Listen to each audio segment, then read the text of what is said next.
Okay, now feel, that takes some work, but I'll give you a couple tips. Bending, vibrato, and timing. Okay, so bending, obviously, right?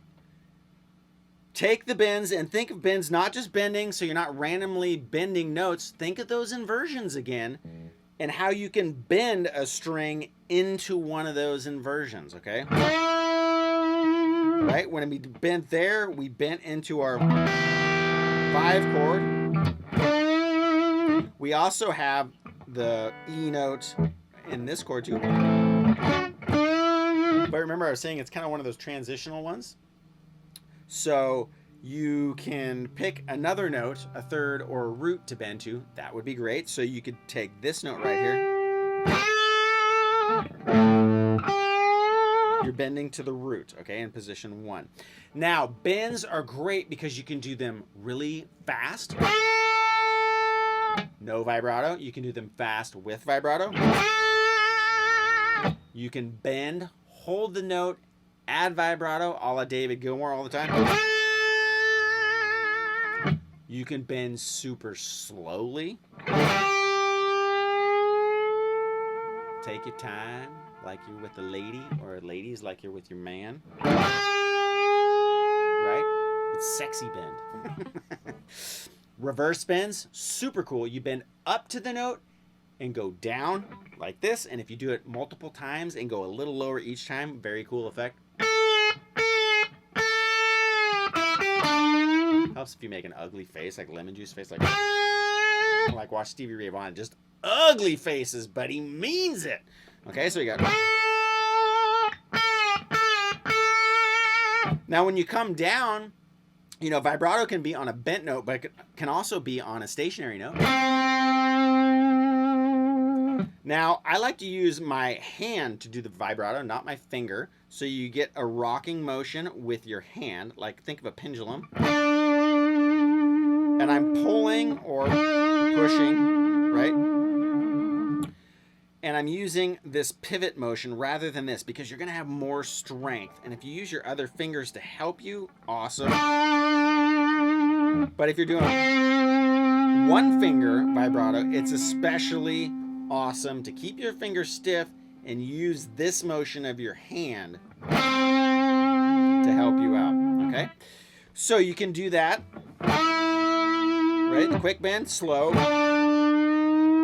vibrato. Come down, do reverse bend. Stationary vibrato.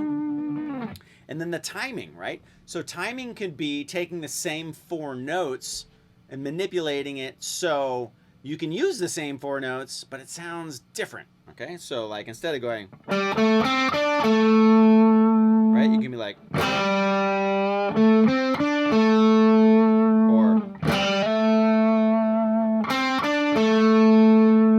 or hit the note a couple times.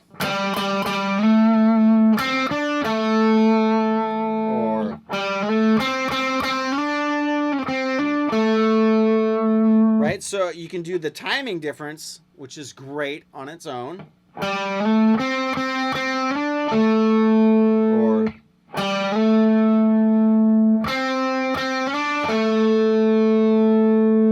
add the little bends, which I haven't gone over yet, but like just the little tugs. Like those little tiny ones, not a half step or a whole step, more like a quarter note. Right, so if you add those with the vibrato and the bends, vibrato,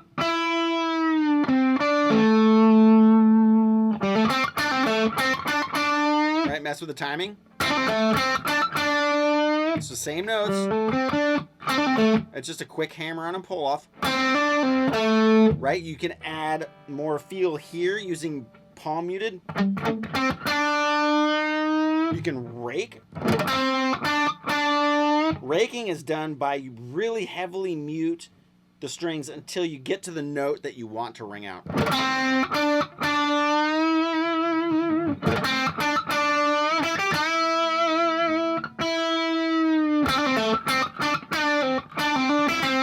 I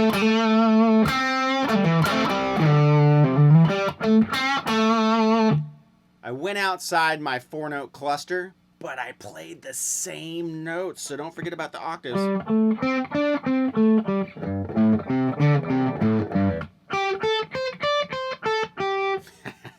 That right there is complete magic too, because you can use the same 4 notes, play the octaves, sounds different.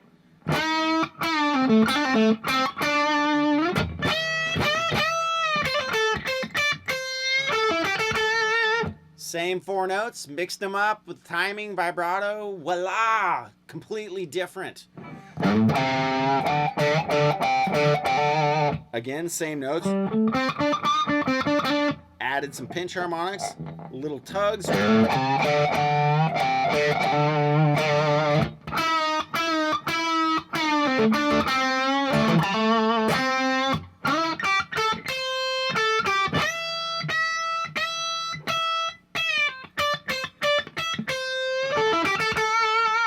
Right, so it's just those 3 things. That's all I did right there. Now, of course, I've been playing a while, so it helps. But if you're starting out and you learn these right off the bat, it will save you 10 years of trying to figure stuff out.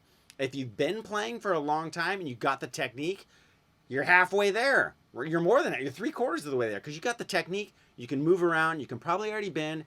You can probably do vibrato. The missing element for you is seeing the chord shapes inside the scale. I promise you, and I always go over this, but I really try to stress the importance.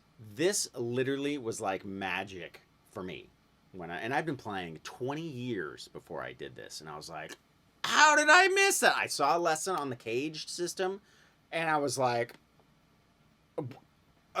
I was speechless. Good thing I wasn't guitarless, because I immediately, it was like a lightning bolt, and I was like, wow. And then when I started teaching it, it was so much easier to tell people, because they're always like, how do you become melodic? Right there. That shows you how to become melodic, because those are the notes of the chords in the progression.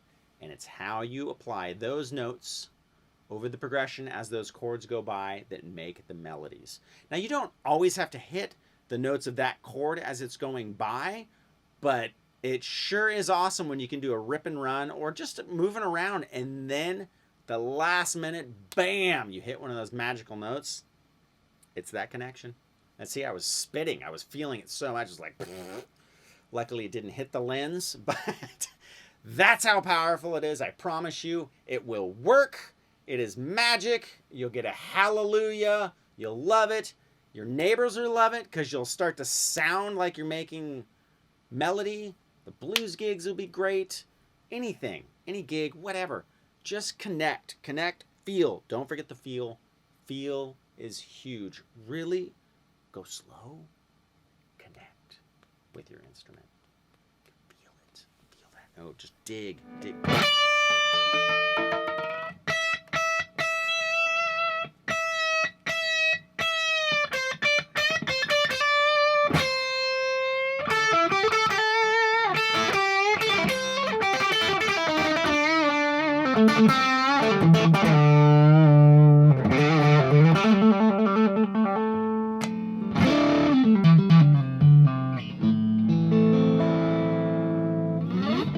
Magic.